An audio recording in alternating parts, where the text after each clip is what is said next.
Welcome to my channel. I've often heard the saying that nobody is perfect, and if that's true, then I'm just normal. I mean, I'm far from perfect. My biggest flaw, which I've learned to control, is quite serious. I have a passion for starting fires. When I was younger, it was a significant problem. And that's how I got my nickname Pyro. It's a shame my name isn't Pete or Peter. It's Robert Smith, one of the most common names in America, which can be both a blessing and a curse. But back to my nickname, my brother William gave it to me when I was 12, and it stuck for a long time. As I learned to better manage my impulses, the role of Pyro faded, though people still called me Pitty. Sometimes it was awkward explaining that my real name was Robert. My second issue is an odd reaction to beer. If I drink more than one pint, I fall asleep, and if I drink two or more, I completely pass out for 10 to 12 hours. It was easier to deal with the beer problem than with my pyromania. I didn't quit drinking entirely, but I learned when, where, and how much I could handle. When I was 14, I spent the summer experimenting with fire starting. Several garages and sheds in the neighborhood became targets of my experiments. I quickly realized this wasn't something to share with friends or family, but I was young and reckless.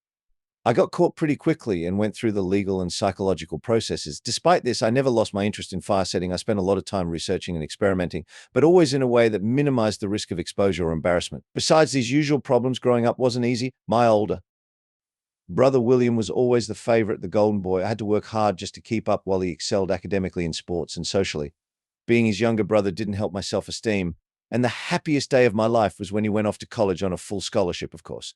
No matter how unskilled I was, I still managed to finish high school and get a job as a roofer. I actually liked my job. I think I had something like attention deficit disorder because sticking with any job for more than a few days was tough for me. My choice of profession helped me avoid that issue to some extent since I was always starting and finishing new projects before losing interest. It was a lucky coincidence. Time passed, and I managed to keep my condition under control. 10 years after finishing high school, I finally met a girl and started a relationship. Another year went by before I was ready to pop the big question. From a girl's perspective, Sarah was nearly perfect. I wasn't especially picky, but I really couldn't find any faults in her. She had beautiful chestnut hair, a lovely complexion, and an attractive figure. Once we saved enough money, we bought a small house to start a family.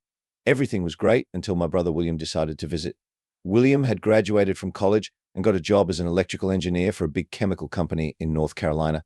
I hadn't seen him in nearly 10 years, and I wasn't particularly thrilled to see him now. We all gathered at my parents' place for a family reunion. William had just come back from the Poconos, where he bought a cabin on 5 acres of wooded land. From the photos, it looked more like a hunting lodge. On Labor Day weekend, he was planning an open house and gave us detailed directions to get there. William's wife, Rachel, was in North Carolina with their 2 kids, and he was eager for us to meet her and the children at the cabin later that summer. Things were going better than I expected until I noticed Sarah and William were getting a little too close. I expected my wife to be polite, but her behavior with William was strange. She was flirting, and he was encouraging her. Suddenly, I remembered all the reasons I despised my brother. Since he was leaving the next day, I didn't want to make a scene. I forced myself to spend more time with my father than I wanted just to avoid watching Sarah and William together. It was almost time for us to leave when Sarah dropped a surprising bombshell. She invited William to stay the night in our guest room. I was ready to lose my temper right then and there. Things got even worse when she told me she would ride back home with William in his car because she had never been in a Mercedes. I knew it was a lie, but by that point it didn't seem to matter. I did my best not to show my anger. I never expected this from Sarah, but she had never met William before. He was charming and could persuade anyone. Sarah spent far too much time showing him around the house and explaining how she planned to decorate each room. We finally sat down to relax, and Sarah brought out some beers. Normally I only drink 2 or 3 beers a month, and only when I'm planning to stay home and head straight to bed. William glanced at me and smiled as he began drinking, while Sarah held a glass of wine. "Hey, we've got a jar of those special nuts in the pantry." "Hang on, I'll get them," she said. The nice thing about Pines is that you can't tell what's in the green bottle. I poured the beer down the sink, returned with a jar of nuts and a bottle of tap water. Up until that moment, I was still trying to give Sarah the benefit of the doubt. We chatted for about 20 minutes before she came back with 2 more bottles of Pines. Now, I knew William and Sarah were up to something. They both knew about my issue with beer, and it seemed like they were using it against me. I didn't know what William had done or said to Sarah, or when it happened, maybe they planned everything during their short drive home. In the end, it didn't matter. I excused myself, went to the bathroom, and poured the beer into the toilet along with my urine, returning with another full bottle of water. I noticed William smirk as I took a big gulp, which drove me mad, but seeing Sarah smile filled me with rage. Normally, after 2 beers, I would be completely out. It was easy to pretend to be sleepy, and I even acted like I was struggling to stay awake. I finished the second bottle of water and slowly walked to the kitchen, putting on a show of tossing the empty bottle away and opening the fridge to grab a fresh one. When I returned with the 3rd bottle, William was grinning from ear to ear, and Sarah blushed. I quickly drank the last bottle of water, closed my eyes, and started breathing heavily, pretending to be asleep. My wife and brother whispered quietly, turned off the living room lights, and headed down the hall to the bedroom, thinking I was completely out of it. I waited about 20 minutes before walking to the bedroom. The door opened without a hitch, and the moonlight streaming through the window made it easy to see my brother and my wife together in our bed. They had no idea I was standing there watching them. The night was far from over, and I had a 3-hour drive ahead of me. I have to admit, William drew a great map. I had no trouble finding his cabin in the woods. It was a beautiful place and must have cost him more than $250,000. 30 minutes later, I was already driving back home, and in the rear-view mirror, the cabin was a large, glowing orange ball. I parked down the street from my house, out of sight, just as the sun began to rise. Suddenly, Sarah appeared in the doorway. She looked around, and when she saw my truck was gone, she quickly went back inside. 10 minutes later, William rushed out of the house, jumped into his prize Mercedes, and sped off down the street. Since it was still early, I headed to a cafe for breakfast. Sarah left for work at 8, and by 8:10, our precious house and all our savings had gone up in flames. I lingered by my truck just long enough to make sure everything went according to plan, then drove downtown to close our accounts. I only managed to collect a couple of $1,000s. We weren't wealthy, and all our money had been invested in buying the house. When I returned home, police and fire trucks were still everywhere. Sarah was there talking to the police. I walked over to her Ford Focus and slipped one of my special packages under the passenger seat. It was a mix of gasoline and styrofoam with a small igniter made from a remote-controlled car. I'm not sure, but I think Sarah saw me leaving just as her precious car burst into flames. My work here was finished. It was time to move on. I had never been to North Carolina before. It was beautiful, but I wouldn't want to live there. It took me 2 days to locate William's house.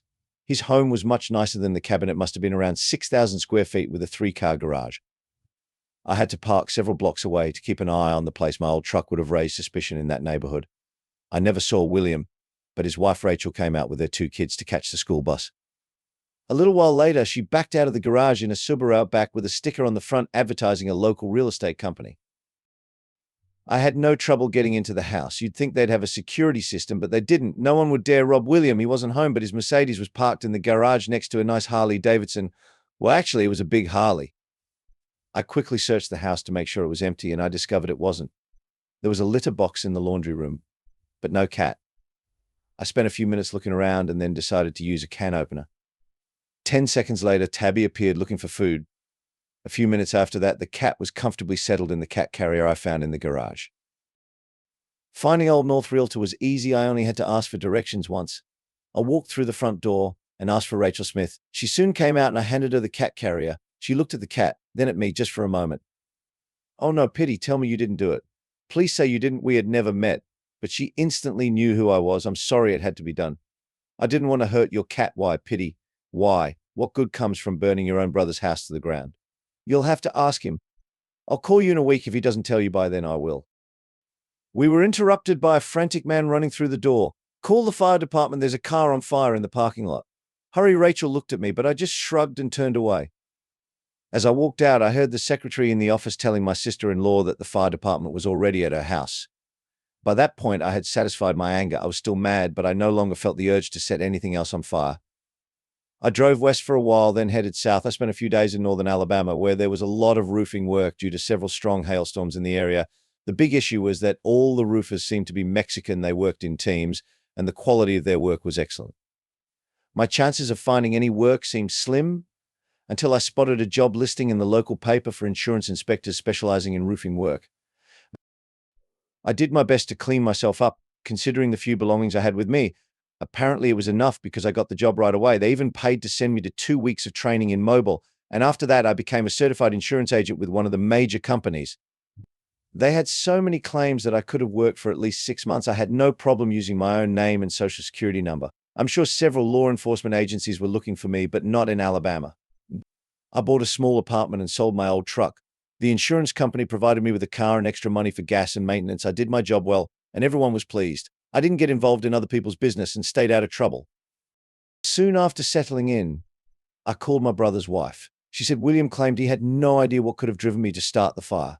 I had promised to tell her what really happened if William refused, but I changed my mind. I told her that since he wouldn't be honest with her, I'd have to come back later. When I hung up, there was a hint of worry in her voice. My new job required me to take better care of my appearance. I had to get regular haircuts and shave every day. These were grooming habits I knew about, but never really bothered with. Maybe that's why it took me so long to find a wife or have a steady girlfriend. I usually ate dinner at a fast food place and sometimes at a sit-down restaurant. Lunch was always something quick. Since I was the worst drunk in the world, I avoided socializing at bars. About once a month, I would call home. My parents expressed their disappointment in what I had done. I never gave any explanations or excuses. Finally, about 6 months later, Sarah told them the truth. Due to my and William's childhood relationship, they understood the situation and William suddenly lost their favor. My father confronted him directly, but he denied everything. Fortunately for me, they believed Sarah. Sarah tried to figure out where I was and what I planned to do about our marriage. She had been living with her sister ever since the house burned down. That was the last time they mentioned her in my conversations with my parents. Afterward, neither my brother nor my wife were ever brought up. My parents knew that I could only continue talking to them if they avoided those two subjects. I kept doing my job well. Many local churches offered free English as a second language ESL classes, and before long I started attending those classes and learning Spanish. During that time I made several friends, some of whom were roofers I had worked with. There were also a few bricklayers, carpenters, and concrete workers. They worked hard during the day but never missed their evening English classes. They often joked about their kids who attended public schools and spoke perfect, accent-free English. Many of their wives joined them in the classes as well. Soon, my employer assumed I was bilingual. I never really became fluent in Spanish, but I had no trouble holding a conversation with the workers. My arson crime was never investigated. I'm sure there were police reports and my name was listed in all of them, but no one ever came looking for me. I used my own social security number on all my employment documents and even filed the proper federal income tax returns. Nothing happened. I had been gone for about 2 years when my dad had a stroke. By the time I found out he was home but needed a lot of care, my mum asked if I could come home to visit him. I couldn't refuse. I took 2 weeks off work and bought a used Focus, the same kind of car Sarah used to drive. It was cheap and had good gas mileage. I packed the trunk with some of my gear and hit the road. I rented a motel about 50 km from home, just in case someone was still looking for me. I spent the first day catching up with my parents. William and Rachel had built a new house, even bigger and grander than the old one. Dad winked when Mum gave me their new address, just in case I wanted to send them a Christmas card. I think I had an ally. Sarah had stopped calling or visiting them. They hadn't heard from the police or insurance companies in over a year. They wanted me to stay at the house, but I insisted on going back to the motel. When I left, it was already late, but I decided to stop by Sarah's sister's place. I sat outside when a large pickup truck pulled up. The couple inside shared a few kisses before my wife got out and walked toward the house. The man waited until she reached the door, which I thought was polite. She turned, smiled, and waved before going inside. I was glad I had brought some items with me. A few kilometers away, there was a late-night diner, and it looked like my wife's new friend needed to refuel. He parked in the middle of the lot to protect his fancy truck from any dings. I parked on the side and went up to the Dodge to place an order, a special order. He took a table by the window and was wrapping up his order when I approached. "Is it your Dodge out there?" "Yes, why do you ask?" "I just saw you pull up. It's a great vehicle. Mind if I sit?" He nodded and I signaled the waitress. "A vehicle like that must have cost quite a bit, right?" I said, phrasing it as a question. "The truck cost me $36,000 and I spent over $10,000 on accessories. I never got his name, but we talked about his truck for the next 20 minutes. I had just finished my coffee when he ordered the diner's signature midnight breakfast. I don't mean to pry, but aren't you the guy seeing Sarah Smith?" "Yes, do you know her?" "We went to high school together. I thought she was married." Another comment phrased as a question. "She is married, but her husband has been gone for a long time. The cops are looking for him for burning down his own house. What an idiot. Why did he do that?" Sarah said he caught her with his brother. He also burned down his brother's house. "Did she admit to sleeping with his brother?" "Yes, she said her husband wasn't intimate with her, so she had to look elsewhere. Now I'm going to help her." "That's harsh. Why didn't she just get a divorce?" "I don't know. You'd have to ask her. Why all the questions?" "Just curious. Aren't you worried he might find out about you and his wife?" "Not at all. He's long gone, and if he came back, I'd knock the hell out of him." I gave him a wide smile, and a strange look crossed his face. Wrong answer. His eyes widened as I grabbed the remote control and pressed the button. Homemade napalm instantly drenched the Dodge. Startled, he knocked over his chair and jumped up. "Say hi to my wife for me." No one saw me leave the diner because everyone was focused on the burning pile of metal in the parking lot. I drove carefully back to the motel and decided to check out. 6 hours later, I was in North Carolina inspecting my brother's new house. I expected to see William leaving for work, the kids going to school, and Rachel heading to her office, but things didn't go as planned. Around the same time, 2 police cars and a security company van arrived. The garage door was open and Rachel was loading the kids and some bags into her new Volvo. The last thing she put in was a cat carrier. Someone must have tipped off my brother that I was on the warpath. I wasn't stupid. I could have done what I needed to do another time. I quietly left the area and headed west toward the interstate. Not far from Knoxville, my phone rang. It was Rachel. I know now. I know he didn't tell me, but I guessed. How did you figure it out? She called early this morning. She called William and told him what you did to her guy, or rather, his truck. That's when everything fell into place. William slept with Sarah, didn't he? Petey, that son of a slept with his own brother's wife. I'm sorry, Rachel. I wanted to tell you, but couldn't. I hoped you could get him to confess. She wasn't the only one, Petey. There were others, and there will be more. I need to put an end to this. At least from my side, I didn't know what to say. It was obvious my sister-in-law needed someone to talk to about the situation, but I wasn't the right person. Sorry, Petey, for what I have to do. I'll do it for you, but I'll say that you did it. Won't you be upset with me? The way she worded it sounded like a puzzle, but I understood what she meant. It's fine. I'm already so deep into this that it doesn't matter. Make it easier for yourself. It seems no one knows where I am anyway. Rachel, if you're going to do this, do it properly. Don't rush and don't be reckless. Plan ahead and make sure the cat is safe. I heard her laugh on the other end of the line just before we hung up. 2 months later, my brother lost his second big house. According to Mum and Dad, Rachel told the police she saw me at the house the day before the fire. Firefighters were frustrated because the more water they sprayed on the flames, the worse it got. Rachel had done her research on Accelerant's Smart Girl. A week after the fire, Rachel filed for divorce. She was very smart, and I was confident she would get back at him. Sarah's boyfriend blamed her for the loss of his truck, and she ended up in the hospital while he went to jail. Of course, he knew she had nothing to do with the fire, but I was nowhere to be found. I think I'm ready to file for divorce, but given the circumstances, I'm not sure how to go about it. All I can do is hope Sarah will file for divorce as well. I just found out that a promotion is coming my way at work. I also discovered that the company I work for is the same one that insured my brother's houses. What a coincidence. Thank you for staying until the end. See you in the next episode of Cheating Stories. Take care of yourself and your loved ones. Goodbye.